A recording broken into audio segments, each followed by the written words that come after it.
स्वागत है आपका A1 न्यूज टीवी में। मैं हूं आपके साथ साक्षी वर्मा। चलिए शुरुआत करते हैं दिन भर की बड़ी खबरों से।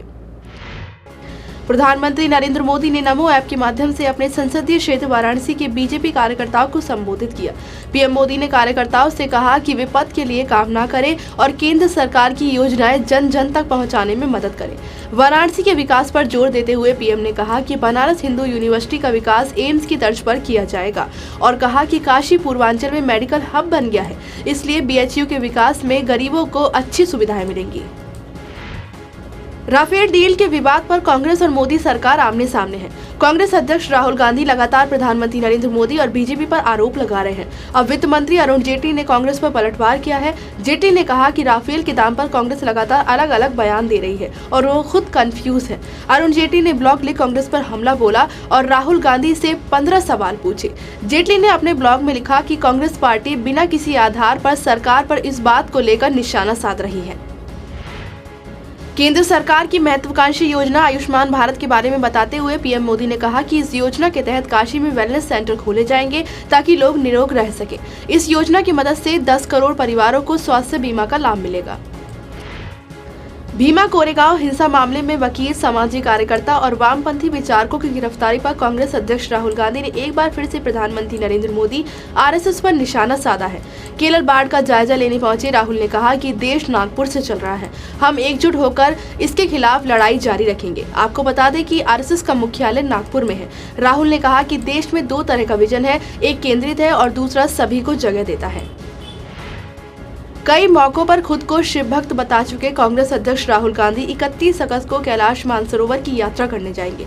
राहुल गांधी ने वादा किया था कि कर्नाटक चुनाव के बाद कैलाश जाएंगे। अभी राहुल गांधी केरल के बाढ़ पीड़ित क्षेत्रों का दौरा कर रहे हैं। वहां से लौटते ही राहुल गांधी कैलाश के लिए मानसरोवर की यात्रा के लिए नेपाल नहीं बल्कि चीन के रास्ते जाएंगे।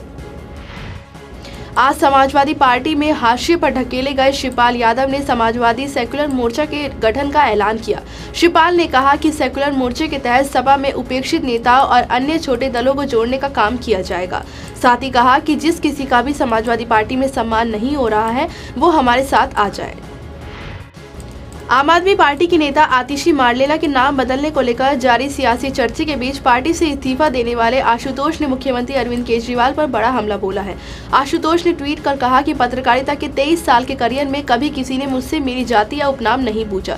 मैं हमेशा से अपने नाम से जाना चाहता था, लेकिन 2014 में जब मुझे लोकसभा चुनाव में आम आदमी पार्टी ने उम्मीदवार बनाया तो मुझे पार्टी वर्कर के बीच मेरा उपनाम के साथ उल्लेख किया गया। छत्तीसगढ़ की बहुचर्चित हिंदू लड़की और मुस्लिम लड़के की शादी के मामले में नया मोड़ आया है। सुप्रीम कोर्ट में लड़के की अपनी पत्नी की बंदी प्रत्यक्षीकरण की दायर याचिका खारिज होने के बाद लड़की के परिजनों ने इसे लव जिहाद करार दिया है।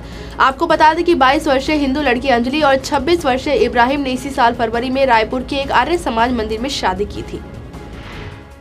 सुप्रीम कोर्ट ने कहा कि विश्व प्रसिद्ध ताजमहल की सुरक्षा और संरक्षा के लिए प्रदूषण और हरित क्षेत्र जैसे मुद्दों को ध्यान में रखते हुए व्यापक परिप्रेक्ष्य में दृष्टि पत्र तैयार करना चाहिए, क्योंकि इस धरोहर के संरक्षण के लिए दूसरा अवसर नहीं मिलेगा। शीर्ष अदालत ने कहा कि निश्चित ही इस मामले में ताजमहल को केंद्र में रखते हुए वही विचार करना होगा, लेकिन इसके साथ ही दृष्टि पत्र तैयार करते समय वाहनों के आवागमन, ताज टाइपेजियम जोन में काम कर रहे उद्योगों में से आने वाले प्रदूषण और यमुना नदी के जलस्तर जैसे मुद्दों को भी ध्यान में रखना होगा। दिल्ली के एक होटल में अमेरिकन छात्रा के साथ बलात्कार किए जाने की वारदात सामने आई है।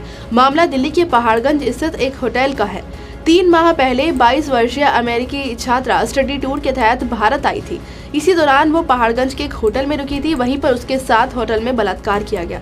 अमेरिकन स्टूडेंट का आरोप है कि पुलिस ने इस मामले में शिकायत दर्ज करने में बहुत आनाकानी की। पहले पुलिस उसकी शिकायत दर्ज नहीं कर रही थी। कानूनी मदद मिलने के बाद ही उसका मुकदमा दर्ज हो पाया, जिसके बाद आरोपी को गिरफ्तार किया गया। जम्मू कश्मीर के अनंतनाग में सुरक्षा बलों को आतंकियों के खिलाफ बड़ी कामयाबी मिली है। सुरक्षा बलों ने एनकाउंटर में एक संयुक्त ऑपरेशन का हिजबुल के 2 आतंकियों को ढेर कर दिया है। ये दोनों A+ कैटेगरी के आतंकी हैं। यूपी के इलाहाबाद जिले के मोतीलाल नेहरू मेडिकल कॉलेज में MBBS फर्स्ट ईयर के छात्रों के साथ रैगिंग का सनसनीखेज मामला सामने आया है। फर्स्ट ईयर के छात्रों को मुर्गा बनाकर उनकी पिटाई की गई और कई छात्रों के सिर भी मुंडवा दिए गए। मना करने पर छात्रों को बुरी तरह से पीटा भी गया। एक कदम शिक्षा समाज भविष्य की ओर संस्था के अध्यक्ष हरीश शर्मा को ब्राह्मण इंटरनेशनल ऑर्गेनाइजेशन की 35वें अधिवेशन के दिल्ली प्रदेश अध्यक्ष बनने पर पूर्व निगम पार्षद बलवीर त्यागी, लाली, कविता, मनोज राणा, मुकेश, कोमल, मनीषा, देव कुमार और विकासपुरी के सभी लोगों ने बधाई दी है। मनजीत सिंह की रिपोर्ट के अनुसार काउंटर इंटेलिजेंस फिरोजपुर ने भोले भाले लोगों को अलग अलग विभागों में नौकरियां लगवाने के नाम पर करोड़ों रुपए की ठगी करने वाले एक नौसरबाज को काबू किया है। प्रेस वार्ता के दौरान काउंटर इंटेलिजेंस के एआईजी नरेंद्र पाल सिंह ने बताया कि थाना इंचार्ज एसओ सी फाजिल्का बलवीर सिंह निवासी अरनीवाला के खिलाफ मामला दर्ज किया गया था। गुप्त सूचना के आधार पर टीम ने पिंदर सौंधी को लुधियाना के एक कार समेत गिरफ्तार किया है, जिसके पास से अलग अलग सरकारी विभागों के नियुक्ति पत्र और शनाख्ती कार्ड भी बरामद किए गए हैं।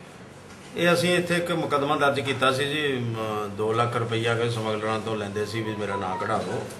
ਉਹਦੇ ਤੇ ਅਸੀਂ ਰਿਕਵਰੀ 2 ਲੱਖ ਰੁਪਈਆ ਕਰਕੇ ਉਹ 'ਚ ਬਲਵੀਰ ਸਿੰਘ ਨਾਂ ਦਾ ਇੱਕ ਬੰਦਾ ਗ੍ਰਿਫਤਾਰ ਕੀਤਾ ਸੀ।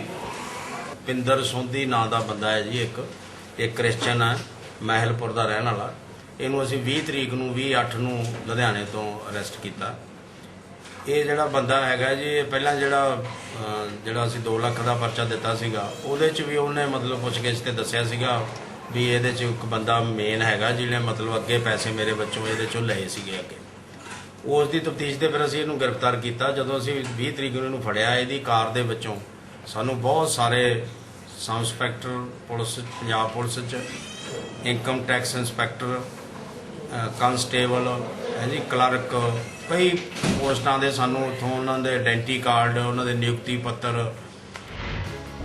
बिग बॉस के एक्स कंटेस्टेंट रही शर्लिन चोपड़ा अपने बोल्ड अंदाज के लिए फैंस के बीच फेमस है। हाल ही में शर्लिन का एक डांस वीडियो सोशल मीडिया पर छाया हुआ है। शर्लिन ने अपने इंस्टाग्राम अकाउंट पर ये इस वीडियो को खुद शेयर किया है।